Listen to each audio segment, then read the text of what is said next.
It's August 1971. You're a college student, and you answered a newspaper ad. $15 a day to take part in a 2-week psychology study. Easy money for summer. You show up at a building on campus that's been turned into a mock prison. A coin flip decides your role. Heads prisoner, tails guard. You get tails. They hand you a uniform. Khaki shirt, mirrored sunglasses so no one can see your eyes, a wooden baton you don't really expect to use. You look at yourself in the mirror before you head down.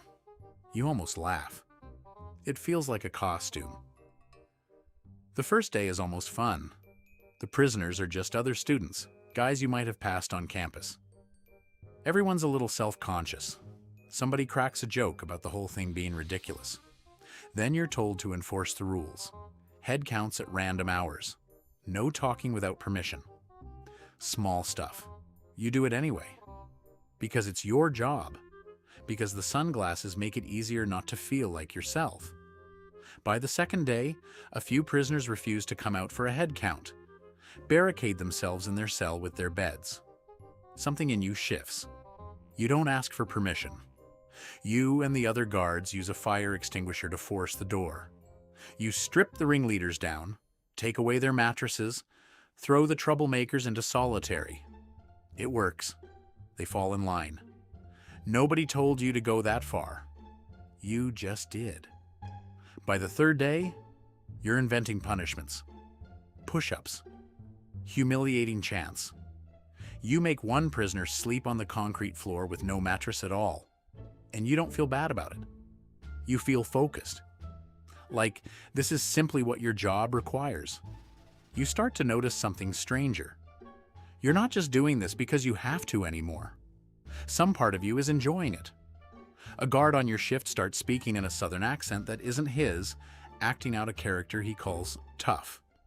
You catch yourself doing something similar, standing differently, talking differently. Like the uniform came with a whole new person built into it.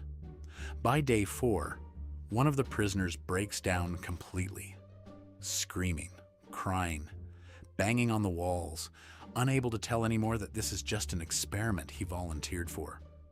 He has to be pulled out. You barely register it as strange. That's just how prisoners act, you tell yourself. That's the job working correctly. The study was supposed to run 2 weeks. It gets shut down on day 6. Here's what actually happened to you psychologically during all of this. It's called de-individuation, and it's what happens when a role, a uniform, and a group strip away your sense of being personally accountable for what you do. You didn't stop being you. You just stopped feeling like the usual rules about who you are applied anymore. The sunglasses, the title, the other guards escalating right alongside you. All of it gave you permission to become someone you wouldn't recognize on a normal Tuesday. The uncomfortable part isn't that you were secretly cruel the whole time. It's that you weren't. Almost anyone in that uniform would have found the same thing in themselves.